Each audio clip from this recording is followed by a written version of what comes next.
History is full of mysteries, but some are so chilling, so baffling, they still haunt us centuries later. Two young princes vanish without a trace. A throne changes hands, and the world is left wondering what really happened behind those castle walls. Buckle up, because this is one of the darkest royal secrets of all time. In April 1483, King Edward IV of England died suddenly. His oldest son, Edward, was just 12 years old and became the new king, Edward V. His younger brother, Richard, was only 9. Because Edward V was so young, his uncle, Richard, Duke of Gloucester, was asked to help him rule the country. Edward V was living at Ludlow Castle when his father died. His uncle Richard was in the north of England. When Richard heard the news, he promised to stay loyal to the new king. He then started traveling to London. On the way, Richard met Edward V and took control of him. He sent some of Edward's family members to prison, and later they were killed. Edward's mother, Queen Elizabeth, became scared. She took her younger son, Richard, and her daughters to Westminster Abbey for safety.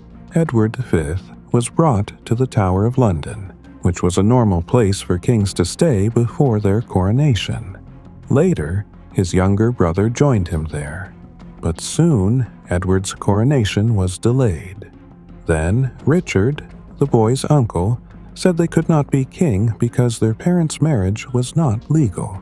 He became King Richard III in July 1483. But after that, something strange happened, and to this day people still wonder what really happened to the two young princes in the tower. Disappearance. After Richard III took the throne in 1483, the two young princes, Edward V and his younger brother Richard, were kept in the Tower of London. At first, people still saw them sometimes, walking or playing in the garden, but slowly they were seen less and less until they were not seen at all. Then, one day, they simply disappeared. A man named Dominic Mancini, an Italian friar who was in London at the time, wrote about what he saw and heard. He said the boys were moved to the inner parts of the tower, where no one from the outside could reach them. Mancini also wrote that Edward, the older brother, seemed to know something bad was going to happen. He was often visited by a doctor and began praying and confessing his sins every day, almost like he was getting ready to die. This doctor was once believed to be from Strasbourg, but some historians now think he was actually an Englishman named John Argentine. Later, this same doctor worked for Henry VII's son, Prince Arthur. After the summer of 1483, there were no more confirmed sightings of the princes. One group tried to rescue them in July, but they failed.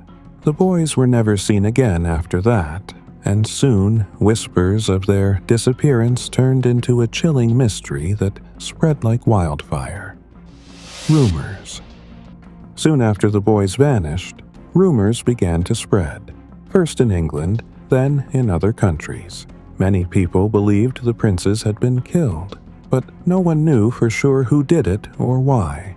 Some thought they were murdered shortly after Richard became king. Historian Maurice Keene said that early rebellions tried to rescue the princes. But later, when the Duke of Buckingham joined the fight, the goal changed. Instead of saving the boys, the rebels began supporting Henry Tudor. Keene believed this shift meant Buckingham knew the boys were already dead. Another historian, Alison Weir, guessed the murder may have happened around 3rd of September 1483. But some experts criticized her for guessing too much and not using strong proof. At the same time, rumors of the princes' deaths were spreading in France. In January 1484, the French chancellor told people to learn from what happened in England, because France also had a young king. A few reports said Richard III killed the princes before taking the crown. One French writer, Philippe de Comines, later claimed it was actually the Duke of Buckingham who had them killed. Not everyone agrees the princes died that early. Another historian, Clements Markham, said they might have been alive in July 1484. He pointed to a note in Richard III's household rules that said the children should be together at one breakfast, but others disagreed. James Gairdner said we don't know who the children were. It could have meant other royal kids, like Edward, Earl of Warwick, or Edward IV's youngest daughters. But here's the important part. There is no clear proof that anyone killed the princes. No bodies were found, no confessions were made, and no one saw it happen. All the stories came from people who heard things secondhand or were writing many years later. The only report from the time was Dominic Mancini's, but even he didn't see anything directly. He just wrote down what people in London were saying.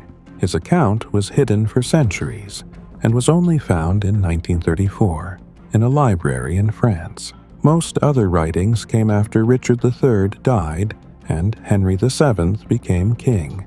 Many of these later accounts were likely influenced by Tudor supporters. The bones in the tower. Centuries after the princes vanished, a shocking discovery brought their story back into the spotlight. In 1674, during renovation work in the Tower of London, a group of workmen were tearing down a staircase near the White Tower. While digging, they stumbled upon a wooden box buried beneath a pile of rubble. Inside were two small skeletons. The bones were found about 10 feet deep, near the spot where records showed King Edward IV had once ordered a staircase to be built. Because of the location and the size of the bones, many believed these were the remains of the missing princes, Edward V and his younger brother Richard. It seemed like a breakthrough in the mystery. The bones were soon moved to Westminster Abbey, where they were placed in an urn and buried with a royal inscription. The inscription claimed that these were indeed the two princes murdered in the Tower in 1483. But there was a problem. No one really examined the bones properly at the time. People just assumed they belonged to the princes. It wasn't until 1933, almost 260 years later, that a more detailed examination was finally done. Scientists opened the urn and studied the contents. They found that the box held not just two full skeletons, but parts of several bones. One jawbone was small, the other larger. All of the teeth from the bigger jawbone were present, while parts of the smaller jawbone had been broken, possibly damaged during the original digging in 1674. But even this later examination had serious flaws. The team of scientists already believed the bones were those of the princes before they even began their work. So, instead of asking basic questions like whether the bones were from boys or girls, or how old they really were, they focused only on one thing: whether the children had been suffocated. That's right, they didn't even check if the bones were male or female. No effort was made to see if they were related. They didn't test if they died at the right time in history.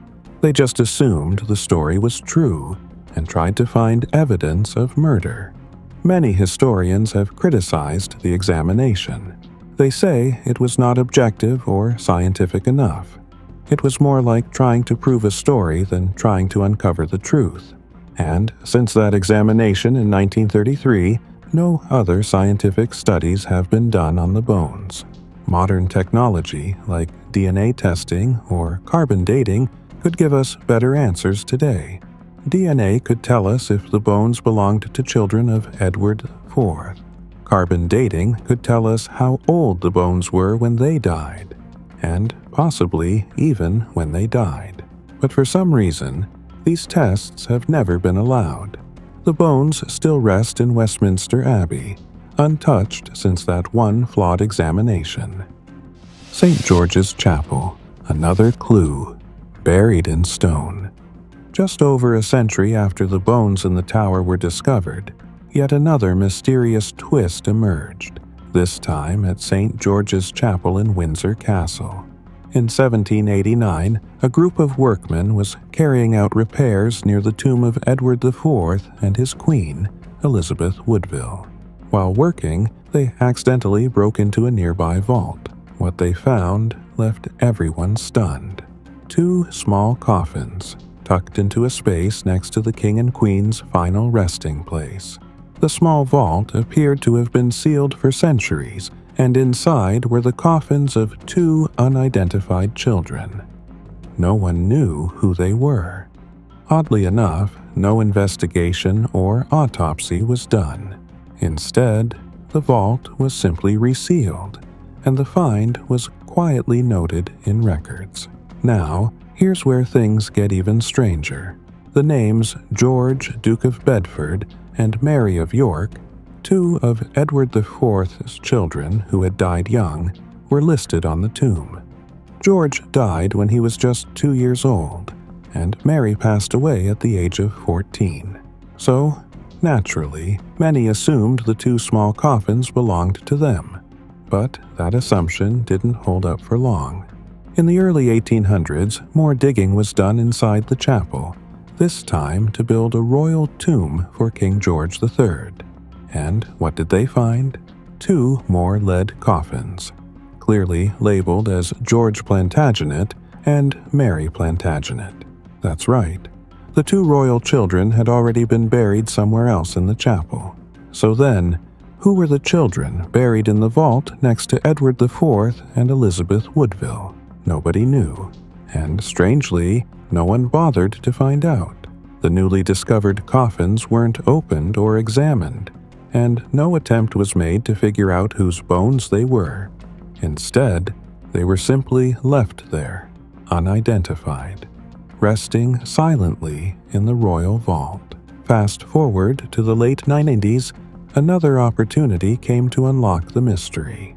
Construction was happening again in and around Edward IV's tomb, this time to replace an old boiler and prepare a new burial area for future deans and canons of Windsor. During that time, some historians and researchers suggested it was the perfect moment to take a closer look at the mysterious child-sized coffins. Ideas were floated.